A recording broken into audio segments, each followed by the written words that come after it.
السلام علیکم. بسم اللہ الرحمن الرحیم. الحمد للہ رب العالمین والصلاة والسلام علی رسول اللہ وعلی آلہ وصحبہ ومن تبعهم بإحسان إلی یوم الدین. آج کے خطبے کا موضوع کلمۃ الطیب، یعنی اچھی بات، اچھا کلمہ جو آدمی اپنی زبان سے نکالے اور اس کا مقصد اللہ کی رضا ہو اور لوگوں کو خوش کرنا ہو. اس کی اہمیت اسلام میں کیا ہے اور کہاں کہاں انسان اچھے کلمات استعمال کر سکتا ہے، اس کے بارے میں آج بات کی گئی. سب سے پہلے اچھے کلمے کی اہمیت کے بارے میں بتایا گیا. قرآن مجید میں ایک مقام پہ اللہ رب العزت نے فرمایا ہے الیہ یصعد الکلم الطیب والعمل الصالح یرفعہ،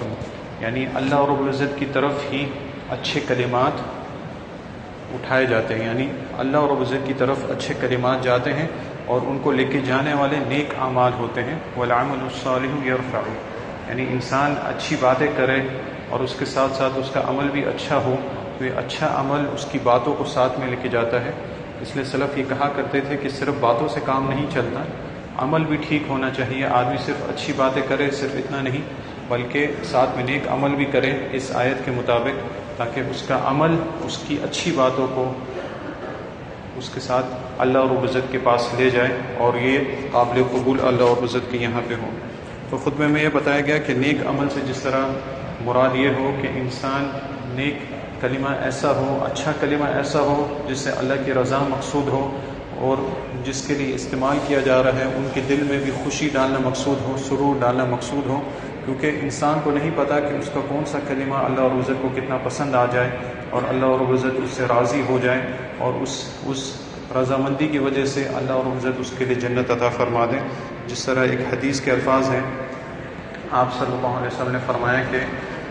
کہ کوئی شخص ان العبد لیتکلم بکلمۃ من رضوان اللہ ما یظن ان تبلغ ما بلغت، کہ کوئی شخص ایسی بات کرتا ہے، ایسا کلمہ استعمال کرتا ہے اللہ اور عزت کی رضامندی میں سے، اور اسے نہیں پتہ کہ یہ بات جو میں کہہ رہا ہوں، یہ کلمہ جو میری زبان سے نکلا ہے، یہ اللہ اور عزت کو کتنا پسند آئے گا اس کا علم اس کو نہیں ہوتا. حتیٰ کہ اللہ رب العزت اس کے اس کلمے سے اتنا راضی ہوتا ہے کہ اللہ رب العزت قیامت تک کے لیے اس شخص کے لیے اپنی رضامندی لکھ دیتا ہے. یعنی ایک کلمے کی وجہ سے اللہ رب العزت اس بندے سے راضی ہو جاتا ہے اور قیامت تک اللہ رب العزت اس شخص کے لیے اپنی رضامندی لکھ دیتا ہے. تو انسان اپنی زبان سے جو بھی نکالے اسے بہت دھیان سے نکالنا چاہیے، دیکھنا چاہیے کہ میری اس بات سے اللہ رب العزت راضی ہو رہا ہے، تاکہ اللہ رب العزت اس ایک کلمے کی وجہ سے انسان کی پوری زندگی بدل سکتی ہے. کیونکہ اس حدیث کے باقی حصے میں یہ آتا ہے کہ کوئی شخص ایسا کلمہ بھی نکال سکتا ہے اپنے منہ سے کہ اللہ رب العزت اس ایک کلمے کی وجہ سے اس سے ناراض بھی ہو جائے. تو ہمیشہ اچھے کلمات آدمی کو چاہیے اختیار کریں. تو اچھے کلمات کیا کیا ہیں؟ مختلف چیزیں بیان کی گئی. سب سے پہلے اور سب سے ضروری اچھے کلمات جو ہیں وہ اللہ اور عزت کا ذکر ہے، اللہ اور عزت کو یاد کرنا، جس کی اہمیت بہت زیادہ ہے، احادیث میں آتی ہے. اور اگر اس حدیث کو ہی لے لیا جائے تو آدمی اس کی اہمیت کو سمجھے کہ اللہ اور عزت کو یاد کرنا، اس کا ذکر کرنا کتنا بہترین کلمات ہے اور اس کا فائدہ انسان کو کتنا پہنچتا ہے. آپ صلی اللہ علیہ وسلم نے ایک حدیث میں فرمایا الذین یذکرون من جلال اللہ من التسبیح والتحمید والتحلیل، اور کما قال علیہ الصلوۃ والسلام، آپ نے فرمایا کہ تم جو اللہ کے جلال کے بارے میں، اللہ کی عظمت کے بارے میں جو ذکر اذکار کرتے ہو، تسبیح میں سے یعنی سبحان اللہ کہنا، تحمید میں سے یعنی الحمدللہ کہنا، تحمید میں سے یعنی الحمدللہ کہنا، تحلیل یعنی لا الہ الا اللہ کہنا، یعنی اس قسم کے ذکر اذکار جو کرتے ہو، یتعاطفن حول العرش، یہ عرش کے ارد گرد گھومنے لگتے ہیں. یعنی یہ کلمات جس طرح شروع کی آیت میں آپ نے سنا کہ جو اچھے کلمات ہوتے ہیں ان کے ساتھ نیک اعمال بھی ہوں، وہ آسمان کی طرف اٹھا لیے جاتے ہیں، اللہ اور عزت کی طرف جاتے ہیں. تو یہ کلمات عرش کو گھیر لیتے ہیں. یتعاطفن حول العرش لہن دوی کدوی النحل، اور ان کی آواز جس طرح شہد کی مکھی کی بنبناہٹ ہوتی ہے اس کی آواز ہوتی ہے، اسی طرح ان کی بھی آواز ہوتی ہے. یہ جو ذکر اذکار آپ نے کیے ہیں، سبحان اللہ، الحمدللہ وغیرہ جو بھی آپ نے ذکر اذکار کیے ہیں، ان کی اس قسم کی آواز بھی ہوتی ہے. اور یہ کہہ کیا رہے ہوتے ہیں؟ تذکر بصاحبھا، یہ اس شخص کے بارے میں یاد دلا رہے ہوتے ہیں جنہوں نے یہ اذکار کیے ہوتے ہیں. یعنی آپ یہاں بیٹھے سبحان اللہ بول رہے ہیں اور 7 آسمان اوپر اللہ رب العزت کا عرش، 7 آسمانوں کے اوپر یہ اذکار اللہ رب العزت کے عرش کے ارد گرد گھومنے لگتے ہیں اور اپنے ان ذکر کرنے والے کو اللہ رب العزت کو یاد دلا رہے ہیں کہ ذکر کرنے والا یہ شخص ہے، حالانکہ اللہ رب العزت نہ بھولتا ہے اور اسے یاد دہانی کی ضرورت نہیں ہے، لیکن اتنی عظمت اس شخص کے اللہ کے یہاں ہے کہ یہ اذکار اپنے کرنے والے کا ذکر اللہ کے یہاں پہ کر رہے ہیں۔ تو آپ صلی اللہ علیہ وسلم نے فرمایا الا یحب احدکم ان یکون له ما یذکر عند ربی او کما قال علیہ السلام۔ آپ نے فرمایا کیا تم میں اس کو کوئی شخص یہ بات پسند نہیں کرتا کہ تمہارے لیے بھی ایسی چیز ہو جو تمہارے بارے میں اپنے رب کے یہاں اس کا ذکر کرے،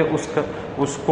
کو یاد دلائے؟ تو نیک اور اچھے کلمات میں سے سب سے بہترین یہ اذکار ہیں، اس کو آدمی ہلکا نہ سمجھے، یعنی ہے تو بہت ہی آسان، زبان پر بھی آسان ہے سبحان اللہ والحمدللہ، لیکن ان کی فضیلت بہت آتی ہیں، بہت ساری احادیث ہے، لیکن اس حدیث کو بھی ذہن میں رکھ لیں کہ جب آپ یہ کہتے ہیں تو یہ اذکار عرش کو گھیر لیتے ہیں اور اپنے کرنے والے کے بارے میں یاد دہانی کراتے ہیں کہ ہمیں اس شخص نے کیا ہے۔ اسی طرح یہ بھی بتایا گیا کہ انسان اللہ رب العزت کو یاد کرے اور یہ یاد کرے کہ اللہ رب العزت جب کوئی انسان اچھا کلمہ استعمال کرتا ہے، خاص طور پہ جب اس کا تعلق اللہ رب العزت کے ذکر سے ہوتا ہے، اچھی باتوں سے ہوتا ہے، تو اللہ رب العزت بھی اس کا ذکر کرتا ہے، یعنی اللہ رب العزت بھی اس کو یاد کرتا ہے، جس طرح حدیث میں آتا ہے آپ صلی اللہ علیہ وسلم نے فرمایا کہ اللہ نے فرمایا انا عند ظن عبدی بی، میں اپنے بندے کے گمان کے قریب ہوں، جس طرح میرا بندہ میرے بارے میں سوچتا ہے اس کے ساتھ میرا معاملہ اسی طرح ہوتا ہے، اور جب وہ مجھے یاد کرتا ہے تو میں بھی اسے یاد کرتا ہوں، اگر اپنے نفس میں مجھے یاد کرتا ہے تو میں اپنے نفس میں اسے یاد کرتا ہوں، اور اگر لوگوں میں بیٹھ کے مجھے یاد کرتا ہے، یعنی کوئی دینی مجلس ہے، آپس میں بات ہو رہی ہے، تو میں اس سے بہتر مجلس میں اسے یاد کرتا ہوں۔ تو اچھے کلمات کا کتنا فائدہ ہے کہ اللہ رب العزت جب آپ اللہ رب العزت کا ذکر کرتے ہیں تو اللہ رب العزت بھی آپ کو یاد کرتا ہے۔ اس لیے خطیب نے فرمایا کہ ایک سلف یہ کہا کرتے تھے کہ مجھے پتہ ہے کہ میرا رب مجھے کب یاد کرتا ہے، تو انہوں نے قرآن مجید کی آیت بھی پڑھی فاذکرونی اذکرکم، کہ تم مجھے یاد کرو میں تمہیں یاد کروں گا۔ تو اگر آپ چاہتے ہیں کہ اللہ رب العزت آپ کو یاد کرے، اپنے فرشتوں میں آپ کا ذکر کرے، تو اللہ رب العزت کا ذکر کرے اچھے کلمات کے ساتھ، طیب کلمات کے ساتھ، جو کہ اللہ رب العزت کا ذکر ہے۔ اسی طرح اللہ رب العزت نے اپنے ان بندوں کی تعریف فرمائی ہے جو کہ اس طرف مائل ہوتے ہیں اچھی باتوں کی طرف۔ ایک مقام پر اللہ رب العزت نے فرمایا وَهُدُوا إِلَى الطَّيِّبِ مِنَ الْقَوْلِ وَهُدُوا إِلَى صِرَاطٍ الْحَمِيدِ،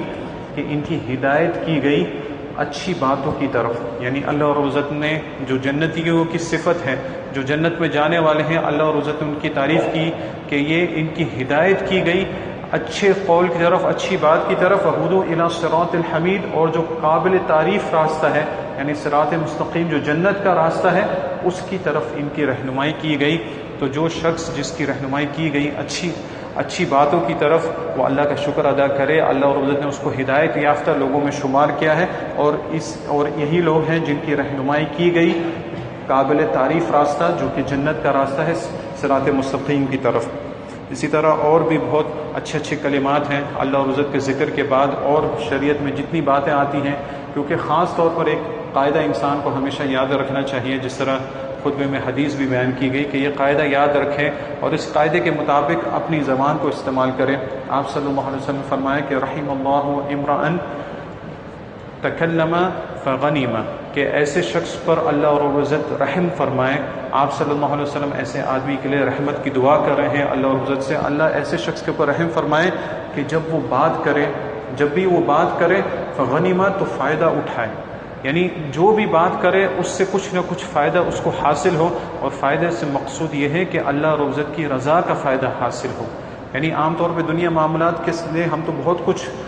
کچھ فائدہ اٹھاتے ہیں، لیکن ان میں اللہ کی رضا مقصود نہیں ہوتی ہے۔ عام طور پر ایسے کام بھی ہو سکتے ہیں جس سے اللہ رب العزت ناراض ہوتا ہو، تو جب وہ بات کرے تو اس کا مقصد یہ ہو کہ میں اس بات سے فائدہ اٹھاؤں، یعنی اللہ رب العزت کے یہاں میرا مقام اور زیادہ ہو جائے، اللہ رب العزت اس بات سے راضی ہو جائے۔ اگر یہ نہ ہو تو دوسری چیز وَإِذَا سَكَتَ فَسَلَمَ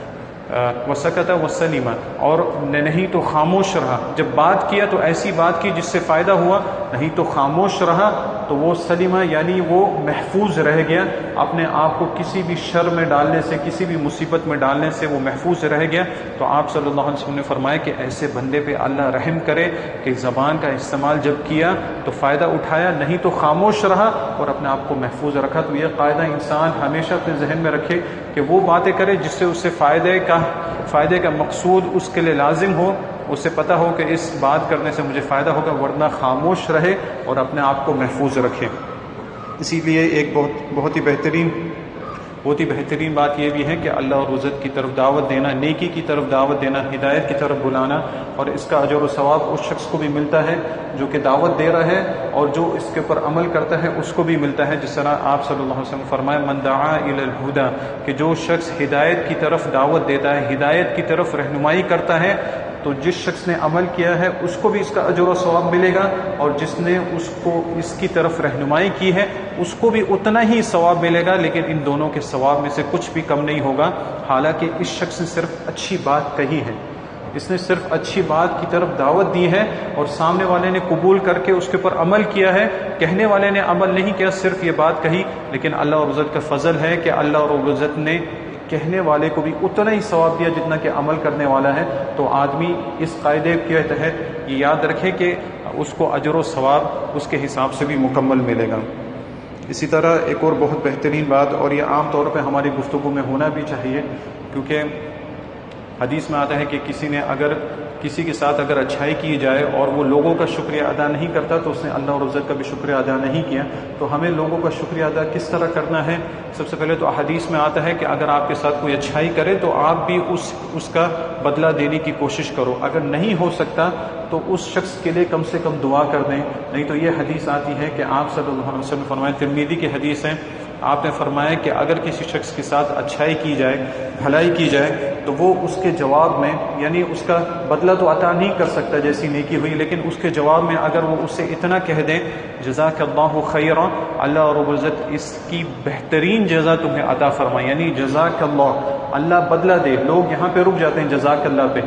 آگے خیرہ بولنا بھی ضروری ہے، جزاک اللہ خیرہ، اللہ تمہیں اس کا بہترین بدلہ عطا فرمائے۔ جزاک اللہ یعنی بدلہ عطا فرمانا، اللہ تمہیں بدلہ عطا فرمائے، کیسا بدلہ؟ خیرہ، یعنی بہترین بدلہ عطا فرمائے۔ اور خطیب نے ایک اور بات بتائی کہ لوگ عام طور پر اپنی طرف سے یا کہیں سے سن کے الفاظ میں اور زیادہ اضافہ کر دیتے ہیں، تو یہ جائز نہیں ہے۔ آپ صلی اللہ علیہ وسلم کی جتنی تعلیم ہے وہیں پہ رہیں، اس میں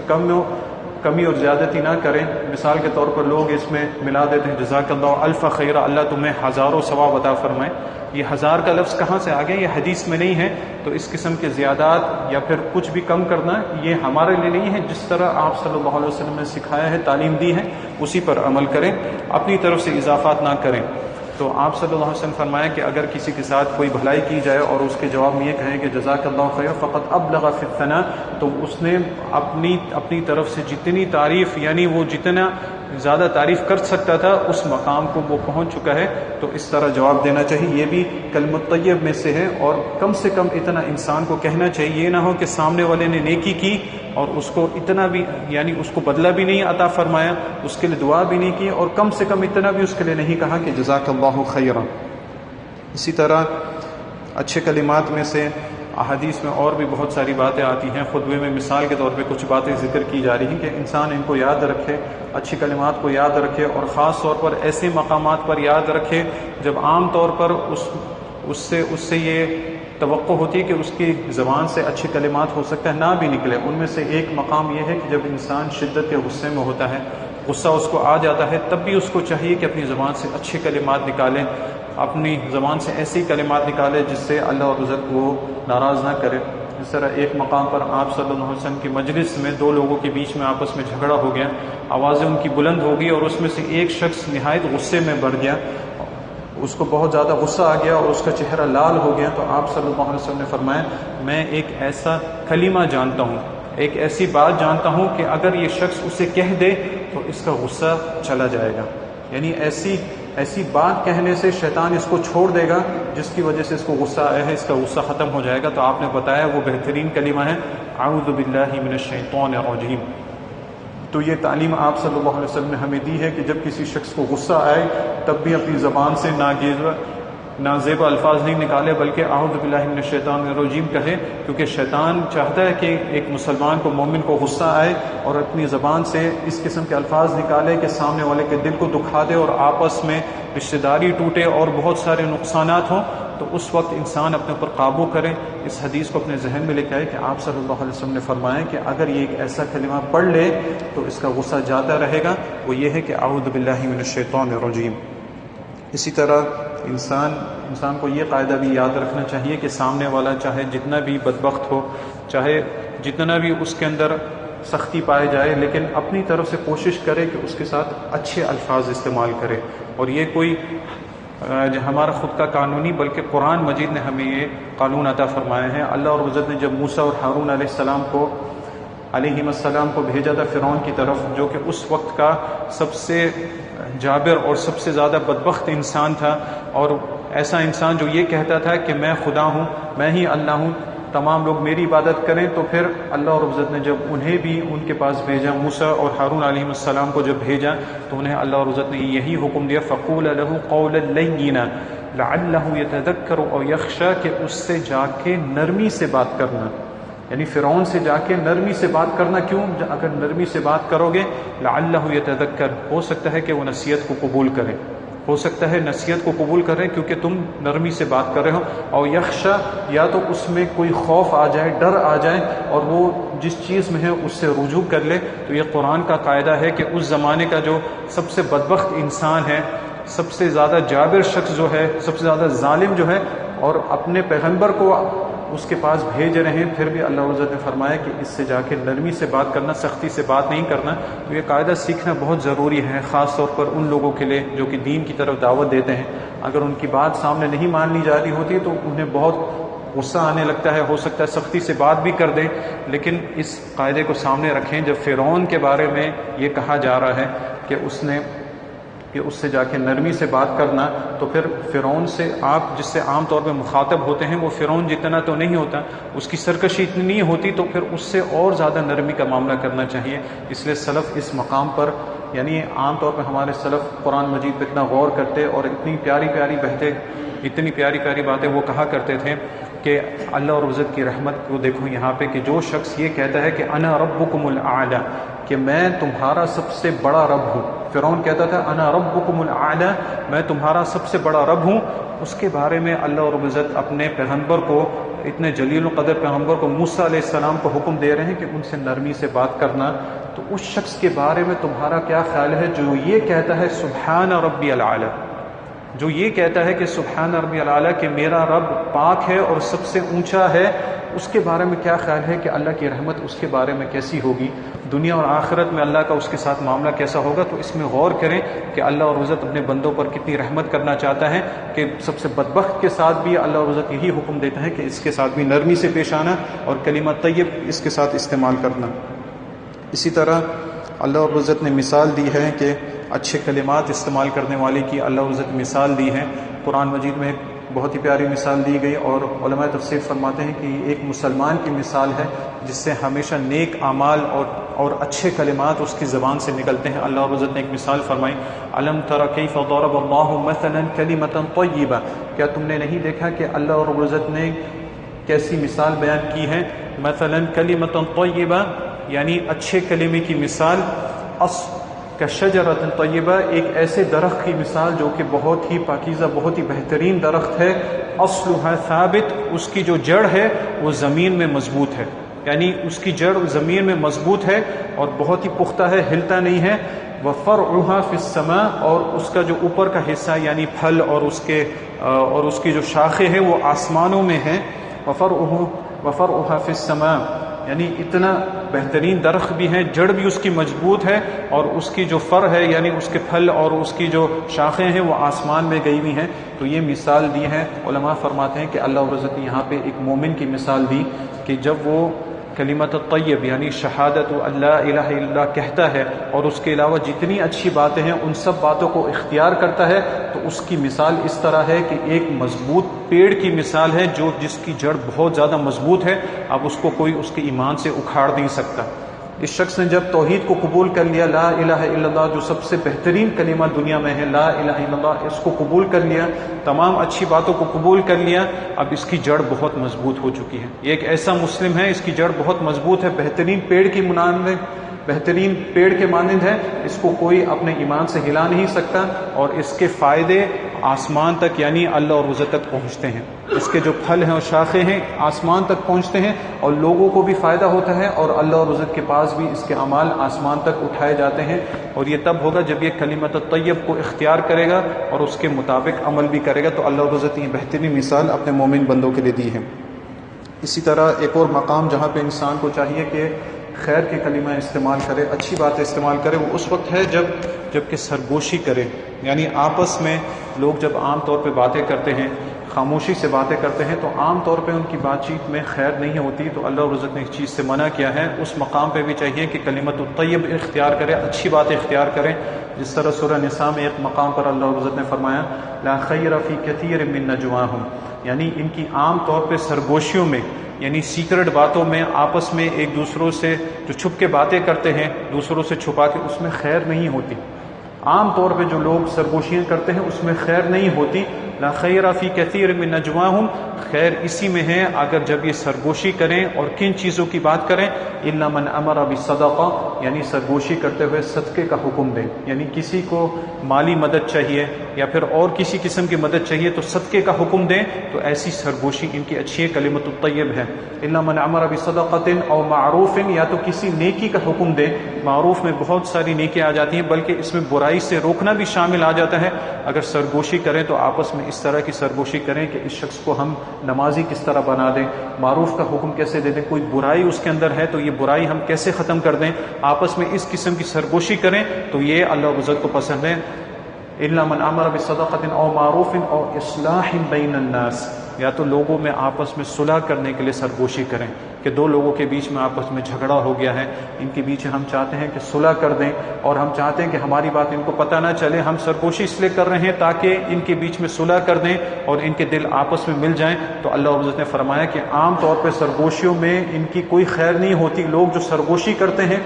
چھپ کے باتیں کرتے، اس میں خیر نہیں ہوتی، الا یہ کہ ان میں یہ صفات پائے جائیں، یا تو صدقے کا حکم دیں، یا تو نیکی کا حکم دیں، یا تو لوگوں کے بیچ میں اصلاح کا حکم دیں، تو یہ کلمۃ الطیب ہے، اور اللہ عزت کو یہ چیزیں پسند ہیں۔ اسی طرح ایک جامع حدیث آپ صلی اللہ علیہ وسلم کے آپ نے فرمایا کہ کلمۃ الطیب صدقہ، کہ کوئی شخص، جس طرح حدیث بہت لمبی آپ نے فرمایا کہ جس سے ہو سکتا ہے کہ وہ صدقہ کرے، مال ہے تو مال سے صدقہ کرے، اپنے جسم سے فائدہ اٹھا سکتا ہے تو فائدہ اٹھا کے دے، یہ بھی اس کے لیے صدقہ ہے۔ اور سوال کیا کہ اللہ کے رسول کسی کے پاس اتنی بھی طاقت نہیں ہے، مال بھی نہیں ہے، دوسرا بھی نہیں ہے، یہ تمام چیزیں نہیں ہیں، تو آپ نے فرمایا کہ اچھی بات کہے، یہ بھی اس کی طرف سے صدقہ شامل ہوگی۔ یعنی ایک آدمی اس کے اندر اور کسی چیز کی طاقت نہیں ہے، مال نہیں دے سکتا ہے، اپنے جسمانی طور پر کسی کی مدد نہیں کر سکتا، اور نیکی کے کام یعنی جو نفلی کام ہے وہ اس سے نہیں ہو سکتے، اور اسے صدقے کا ثواب چاہیے، تو اسے چاہیے کہ اچھی بات کہے، یہ بھی اس کے حق میں صدقے کے طور پہ لکھی جائے گی۔ اسی طرح ایک اور معاملہ جہاں پہ آدمی کو چاہیے کہ اچھے الفاظ استعمال کرے، وہ ہے کہ جب کسی کی مدد کرتا ہے، عام طور پر وہ کسی کی مدد کرتا ہے، اس کے بعد اگر وہ اسے تکلیف بھی دے تو اس کی یہ مدد کسی فائدے کی نہیں رہتی، تو وہ یا تو وہ دو چیزوں کو اختیار کرے، یا تو یہ کرے کہ اس شخص کی اگر مدد نہیں کر سکتا تو اس سے اچھی بات کر دے اور اسے اچھی باتوں کے ساتھ وہ لوٹا دے، یا تو اگر اس کی مدد کرتا ہے تو مدد کرنے کے بعد اسے برا بنا نہ کہے، اسے تنگ نہ کرے، تاکہ اس کا جو اچھا عمل اس نے کیا ہے وہ ضائع ہو جائے۔ جیسے سورہ بقرہ میں اللہ عزت نے فرمایا قول معروف ومغفرۃ خیر من صدقۃ یتبعها اذى، کہ اچھی بات کہنا، قول معروف ومغفرہ، اور معاف کر دینا کسی غلطی پر، یہ بہتر ہے۔ کس چیز سے بہتر ہے؟ صدقۃ یتبعها اذى، ایسا صدقہ، ایسی مدد کرنا کسی کی کہ اس کے بعد اسے تکلیف دی جائے، یعنی کسی کو مالی امداد تو دے دی، کسی کی مدد تو کر دی، لیکن ابھی اس کے اوپر احسان جتلاتے، احسان جتلانا اس شخص کو تکلیف دینا ہے، یا تو پھر اس آدمی کو تنگ کرتے ہیں، ہو سکتا ہے کہ اس سے مالی امداد دی ہو اور اس نے یہ بھی کہا ہو کہ میں واپس دے دوں گا، لیکن موقع پہ نہیں دے سکتا، ابھی اسے تنگ کرنا، بلکہ اسلام کہتا ہے کہ مہلت دی جائے، مہلت نہیں دے سکتے، الغرض یعنی کسی قسم کی تکلیف اس کو دینا، تو اللہ عزت نے فرمایا اس سے بہتر ہے کہ قول معروف، یعنی اچھی بات کہہ دینا، ایسے صدقے سے بہتر ہے جس کے بعد تکلیف پہنچائی جائے اس شخص کو. اسی طرح معاف کر دینا یہ اس سے بہتر ہے کہ صدقہ دینے کے بعد آدمی تکلیف دے. تو اس چیز کو بھی آدمی ذہن میں رکھے کہ کلمۃ الطیب استعمال کرے. اگر سامنے والے کی مدد نہیں کر سکتا اور مدد کرنے کے بعد اس کو تکلیف دینے کا اندیشہ ہے تو اس سے بہتر ہے کہ اچھی بات کہہ کر سامنے والے کو رخصت کر دیں. اسی طرح اللہ رب العزت نے اپنے نیک بندوں کی صفت میں یہ بھی بیان کیا ہے کہ اچھی بات کہتے بھی ہیں اور بری باتوں سے دور بھی رہتے ہیں. کیونکہ آدمی نے اسلام پر اگر صحیح معنوں میں عمل کرنا ہے تو اسے نیکیاں کرنی بھی ہیں اور برائیوں کو چھوڑنا بھی ہے. یعنی نیکیاں کرے گا اور برائیوں پر بھی مستمر رہے گا تو یہ اس کے لیے نقصان دہ ثابت ہوگا. اس سے چاہیے کہ نیکیوں کو اختیار بھی کرے اور برائیوں کو چھوڑے بھی. تو اسی طرح کلمۃ الطیب اچھی باتیں کہتے بھی ہیں اور بری باتوں سے فضول باتوں سے وہ دور بھی رہتے ہیں. اللہ رب العزت نے اپنے بندوں کی عباد الرحمن کی جو صفات بیان کی سورہ فرقان میں، اس میں ایک صفت یہ بھی بیان کی کہ وَإِذَا سَمِعُوا اللَّغْوَ أَعْرَضُوا عَنْهُ، کہ جب یہ کوئی فضول بات سنتے ہیں، یعنی نازیبہ بات سنتے ہیں، اعرضوا عنہ، تو اس سے اعراض کر لیتے ہیں. یعنی اس کی طرف التفات نہیں کرتے. جو بات ان کے مطلب کی نہیں ہے، فضول بات ہے، اس سے اعراض کرتے ہیں اور اس مقام سے ہٹ جاتے ہیں. مثال کے طور پہ عام طور پہ لوگ کسی مجلس میں بیٹھے ہوتے ہیں، جو شخص وہاں پہ نہیں ہوتا ہے اس کی بات ہوتی ہے، اس کے پیچھے غیبت ہوتی ہے، تو جو عباد الرحمن ہے وہ اس باتوں سے اعراض کر لیتے ہیں. یا تو انہیں منع کر دیتے ہیں کہ بھائی جو شخص یہاں نہیں ہے اس کے بارے میں بات نہیں کریں، یا تو اگر وہ لوگ باز نہیں آتے تو اس مجلس سے اڑ جاتے ہیں تاکہ جب یہ اس قسم کی باتیں ہو رہی ہیں تب میں ان لوگوں میں نہیں بیٹھوں. تو یہ ایک قسم کی مثال ہے کہ جب فضول اور لغو باتیں ہوتی ہیں جن کا کوئی مقصد نہیں ہوتا ہے، اعرضوا عنہ، تو ان سے اعراض کر لیتے ہیں. تو یہ عباد الرحمن کی صفت ہے. تو یہ کچھ کلمۃ الطیب ہے. اس کے علاوہ بھی شریعت میں اور بھی بہت ساری پیارے باتیں آتی ہیں، بہت سارے اذکار آتے ہیں جو کہ اللہ اور عزت کو پسند ہے. اور کیسے مقام پر کس طرح انسان کو پیش آنا چاہیے. ہمیں چاہیے کہ آپ صلی اللہ علیہ وسلم کی سیرت کا مطالعہ کریں اور جس طرح آپ لوگوں سے بات کیا کرتے تھے، چاہے آپ کے صحابہ ہوں چاہے آپ کے دشمن ہوں، ان سے جس طرح آپ پیش آتے تھے کلمۃ الطیب کے ساتھ آپ پیش آیا کرتے تھے کہ آپ کے دشمن بھی آپ کی تعریف کرتے تھے. چاہیے کہ ان چیزوں کو سیکھیں اور جتنا ہو سکے اس کے اوپر عمل کرنے کی کوشش کریں اور اللہ رب العزت سے توفیق کی دعا کریں. اللہ رب العزت سے دعا ہے کہ اللہ ہمیں اچھی باتیں کہنے کی توفیق عطا فرمائے اور بری باتوں سے دور رہنے کی توفیق عطا فرمائے.